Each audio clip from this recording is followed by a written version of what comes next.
Welcome to the online module on moral injury in the child protection system. This module is the third in a series of 3 modules presenting research on moral injury within the context of child protection. The first module discusses moral injury among parents involved in the child protection, and the second module discusses moral injury among professionals working in child protection. This third module describes parents' and professionals' perspectives on recovering from moral injury. Our project team at the University of Minnesota School of Social Work includes Wendy Haight, Professor and LICSW Chair, Erin Sugrue, Ph.D. Graduate Research Assistant, Molly Calhoun, Ph.D. Graduate Research Assistant, and Dr. James Black, Staff Psychiatrist at Regents Hospital and Assistant Professor, the University of Minnesota Department of Psychiatry. We are grateful for the financial support of the LICSW Endowment and federal Title IV funding through the Minnesota Department of Human Services and the Center for Advanced Studies in Child Welfare. Module Agenda. We will present this module in 3 main sections. First, we will begin with an introduction to the concept of moral injury, and then discuss the relevance of moral injury to the child protection context. Next, we will present findings from a recent study we have conducted on moral injury among parents and professionals involved in the child protection system. Finally, we will discuss the implications of our findings on policy and practice within child protective services. This module will take approximately 30 minutes. Introduction. Moral injury refers to the lasting psychological, spiritual, and social impacts of one's own or others' actions that transgress deeply held moral beliefs and expectations. For example, 10-year-old Brad was removed by Child Protective Services from his parents' care. After 1 year of treatment for PTSD related to physical and sexual abuse, he was no longer plagued by anxiety. Yet he remained deeply troubled by an incident that occurred prior to his placement in foster care. His parents, who were addicted to methamphetamine, had pressured him to steal money from his beloved grandfather, and he did so. Although the experience of a violation of one's sense of moral order and normative ethical expectations may be an ancient and even widespread human experience, the use of the term moral injury by mental health practitioners is relatively new. In recent years, clinicians working with veterans of the Vietnam, Iraq, and Afghanistan wars began to recognize that many were suffering from a type of persistent distress that was not being captured by the DSM diagnosis of PTSD or resolved by interventions for PTSD. In contrast to PTSD, which involves a traumatic threat to physical safety and results in anxiety, moral injury occurs in high-stakes situations that contradict one's deeply held moral framework, that is, beliefs about right and wrong that one has long held as sacred. Moral injury and PTSD may co-occur. This troubling mismatch between one's core beliefs and events can lead to an overall breakdown in meaning or a threat to the integrity of one's internal moral scheme. It is this lack of meaning and integrity, not threat to physical safety, that contribute to individuals' guilt, shame, rage, depression, and loss of trust. If unaddressed, the lack of meaning, emotional distress, and lack of trust may persist for years.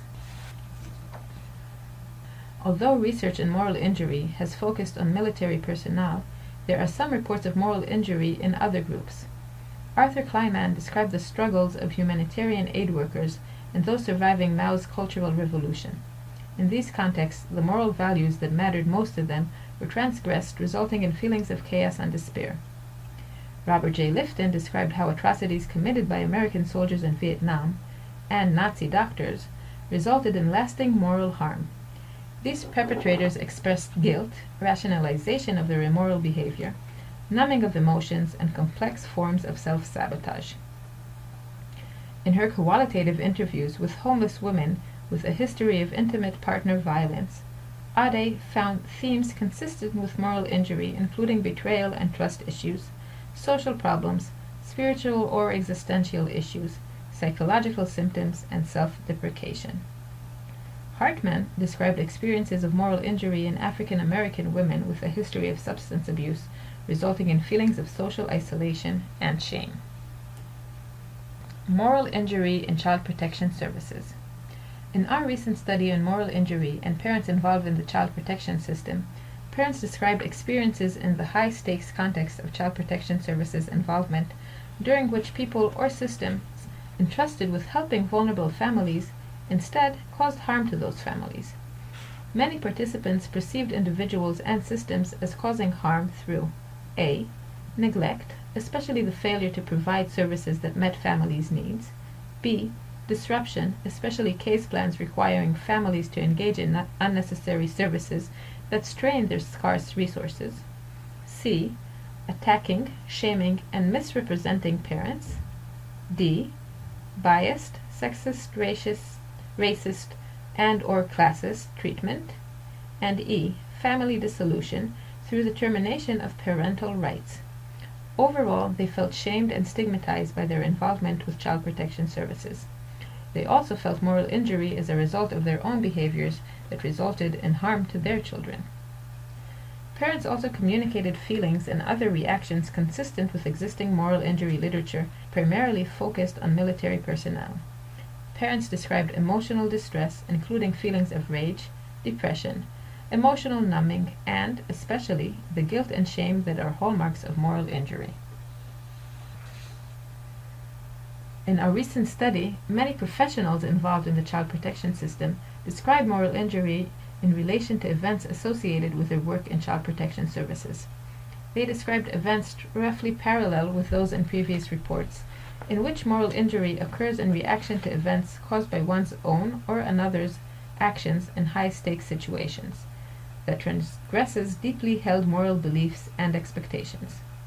Participants in the present study described experiences in the high-stakes context of child protection services involvement, during which people or system entrusted with helping vulnerable families instead caused harm to those families. Similar to the reports of parents involved in child protection, professionals described harm through unfair laws and policies, problematic professionals, under-resourced system, systematic biases based on race, social class, and gender, an adversarial judicial system, and poor quality services. Recovering from moral injury.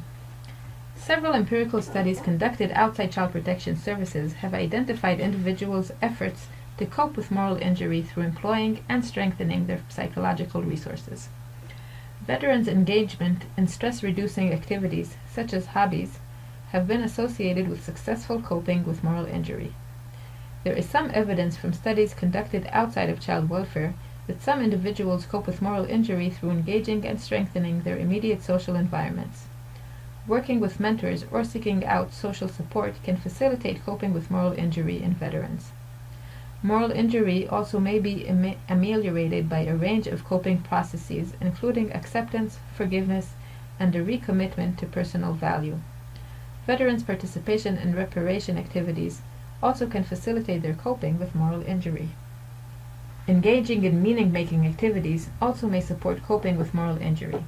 Viktor Frankl, the existential psychotherapist and survivor of the Nazi death camps, described how meaning can turn even the worst atrocities into either an honorable experience or moral suffering.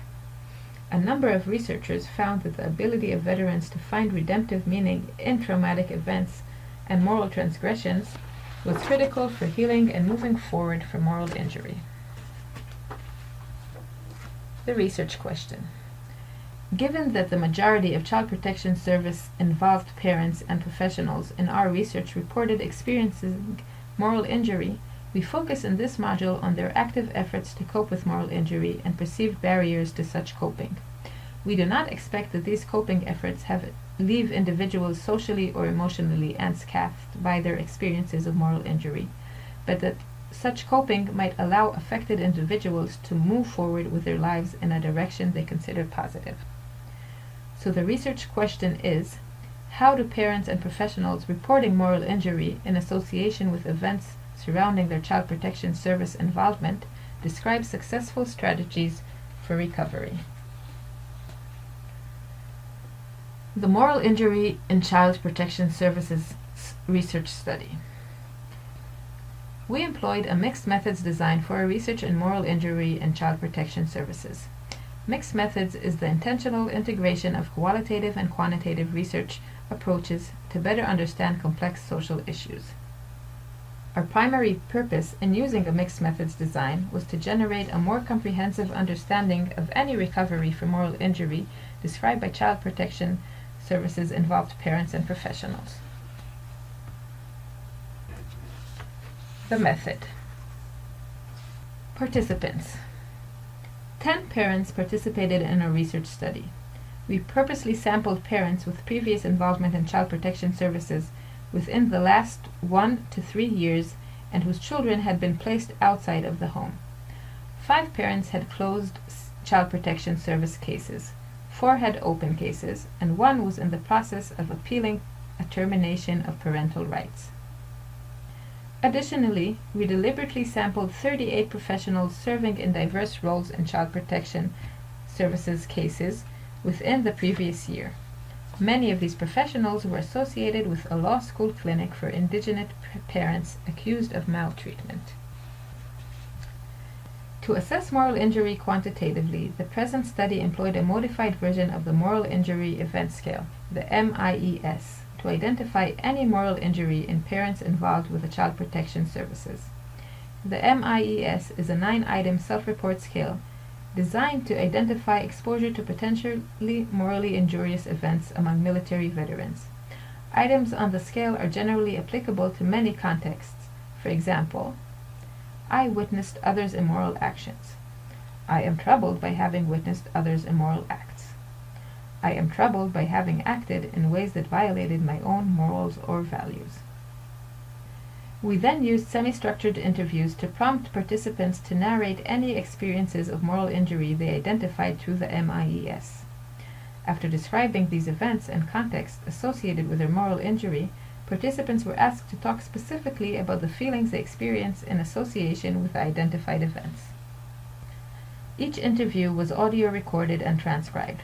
Themes were induced through analytic induction techniques and then coded by 2 independent researchers. Any disagreements were resolved through discussion and consultation with a 3rd researcher. Results. In their description of coping with moral injury, nearly all parents and professionals described employing psychological resources to cope with moral injury. Half of participants referenced use of social resources. More than half referenced the Macrosystem, and about 1/5 described spiritual, religious coping mechanisms. Psychological coping. Broadly consistent with existing research in military and domestic violence contexts, 95% of all participants described individual psychological processes they employed to cope with moral injury. More specifically, 53% of all participants described the importance of caring for the self, psychologically, in coping with moral injury. They described engaging in activities such as exercise to relieve stress. They also described forms of psychological self-care involving the active search for redemptive meaning in trauma and injustice. 40% of participants described the sheer strength forged from successfully responding to previous life challenges as important in coping with moral injury. This mental toughness or resilience is distinct from emotional numbing or dissociation, which can be a barrier to actively coping with moral injury. 26% of participants emphasized feelings of agency as facilitating coping with moral injury, or feelings of powerlessness as a hindrance to such coping. 26% of participants described coping by accepting the situation and moving forward. In contrast, they described how holding on to grudges, anger, and continuing to resist can impede coping. 23% of participants described the ability to hang on to strong personal values and ethics as important to coping with moral injury. This ability is in contrast to the absence or loss of meaning or values. 19% of participants explicitly referred to self-reflection and self-awareness in coping with moral injury. 12% of participants stressed the importance of forgiveness of the self or the other person in successfully coping with moral injury. Forgiveness seemed especially important to parents. 16% of participants described a variety of other focal system level characteristics, including the use of humor and a generally optimistic outlook, as helpful in coping with moral injury. We'd like to share a few reflections from parents with you. Ingrid, a young single mother, of one is appealing the termination of her parental rights, demonstrated acceptance. Quote, even though you feel like you shouldn't be in this situation, you're in it now. You've got to get yourself out of it, so you have to learn. Like, there's no sense to ride this boat without learning anything. I came in like, oh, I just want to get it over with. I didn't do this and I didn't do that. You know, like angry at what's happening. It's not going to do nothing, but make it worse. So you've got to accept it. You've got to accept it and move on. And that's what I did. End of quote. Now we'd like to share a few reflections from professionals with you. Ashley, a licensed clinical social worker who provides supervision to social workers at the law school clinic, demonstrated self-care. Quote, I think one of the hardest parts of social work is an existential exercise. You have to be able to come up with some sort of answer for yourself too. Why is all this awful stuff happening? Why is there all this injustice? Why is there all this abuse and trauma? If you can somehow make sense of that for yourself, through like faith or just a sense of the universe or what your part is, I don't know how you can do this for very long. End of quote. Social coping. Also broadly consistent with available research in military context, indicating the importance of social coping, 49% of participants describe social support as important in coping with moral injury.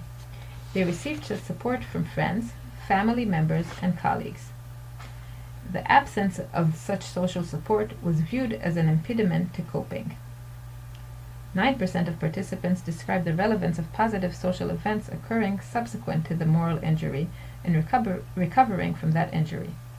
Corrective experiences seemed especially important to parents coping. Reflections on coping with moral injury events. Sarah, an experienced social worker who supervises social workers at the law school clinic, described the importance of subsequent experiences of successful parenting in clients' recovery from moral injury. Quote, first of all, there's the constant waking up every day of, my kids aren't there because of what a terrible person I am. But when you have your kids with you, you kind of have to do stuff. You're feeding them, and you're getting them dressed, and you're sending them to school. I think those everyday acts of parenting help you understand that you're something other than the bad stuff that you've done. If all you're left with as a parent is sitting without your kids and thinking about what a bad parent you are, it's very easy to get stuck there. End of quote. Macrosystems coping. Broadly consistent with discussions of macrosystem level factors relevant to military personnel's and veterans' abilities to cope with moral injury, 63% of participants describe characteristics of social institutions as facilitating or impeding their capabilities to cope with moral injury. For example, administrative decisions regarding workplace support for workers. For example, at the time of her interview, Grace, a midlife mother whose rights to her 4 children were terminated, had been sober for over a year. She described her current training to become a parent mentor through the law school legal clinic. She was motivated to support the mentoring program by becoming a mentor to parents herself as a way of coping with the moral injury she had experienced as a mother, caught up in the adversarial legal system that she did not fully understand. She believed that using her own painful experiences as a mother in the child welfare system to improve the system for others also could render meaningful her own experiences of moral injury. To our knowledge, existing research has not explored how individuals may cope with moral injury through macrosystem level engagement such as advocacy or activism. Spiritual coping. Consistent with discussions of the role of pastoral care for veterans, 19% of participants described spiritual engagement as important to coping with moral injury. Spirituality seemed particularly important to some parents coping. Participants described coping with moral injury through spiritual beliefs, including the view that hardship serves a purpose and things happen for a reason. Some also described a practice of turning one's burdens over to God.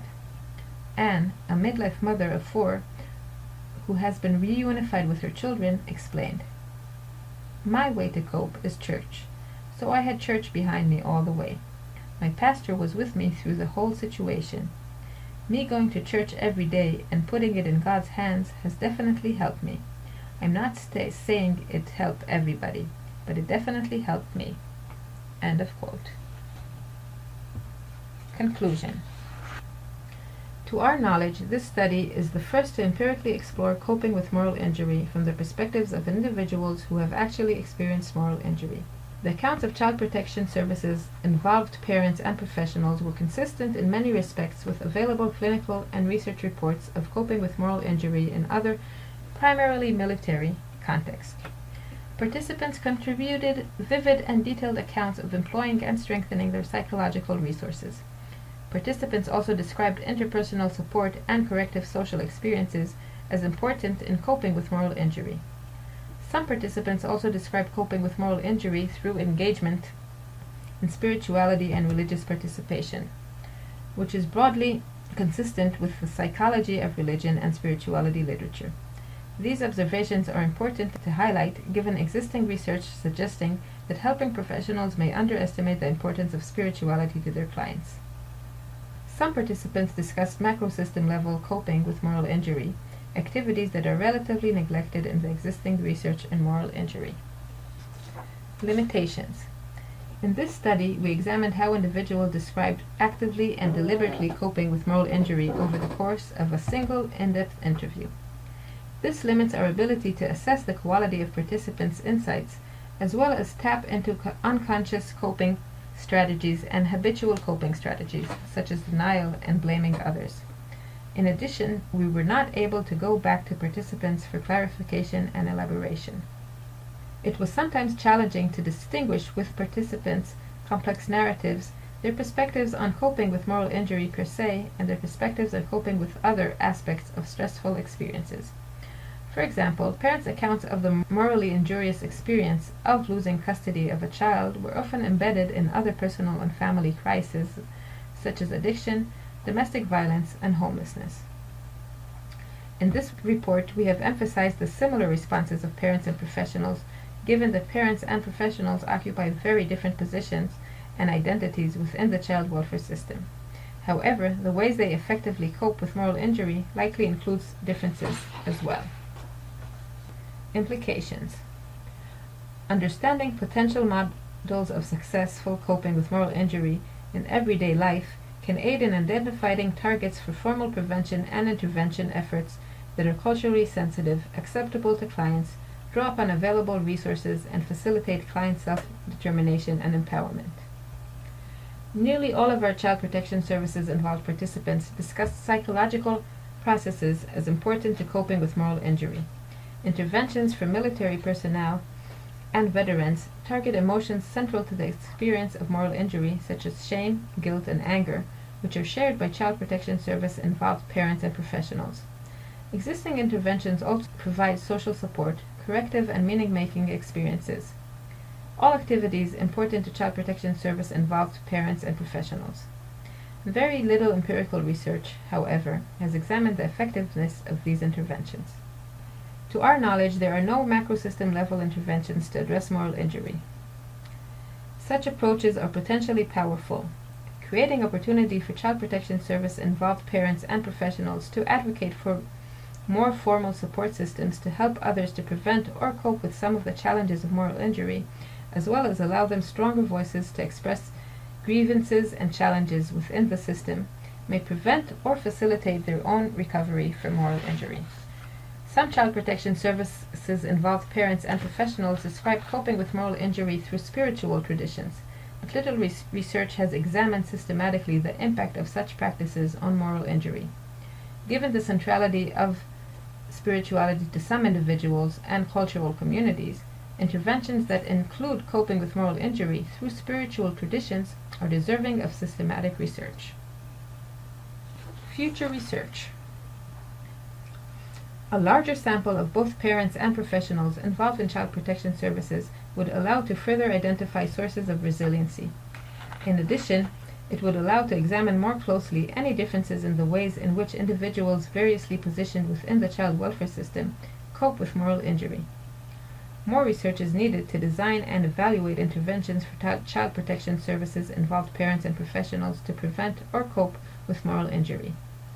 Although some existing research on interventions for moral injury provide clues, differences between the contexts of military personnel and war veterans and child protection services involved parents and professionals may require different approaches to prevention and intervention. Future research conducted over an extended period of time would likely identify other ways in which individuals cope with moral injury, as well as the effectiveness of various coping strategies. This concludes our module on moral injury among parents in the Child Protection Services system.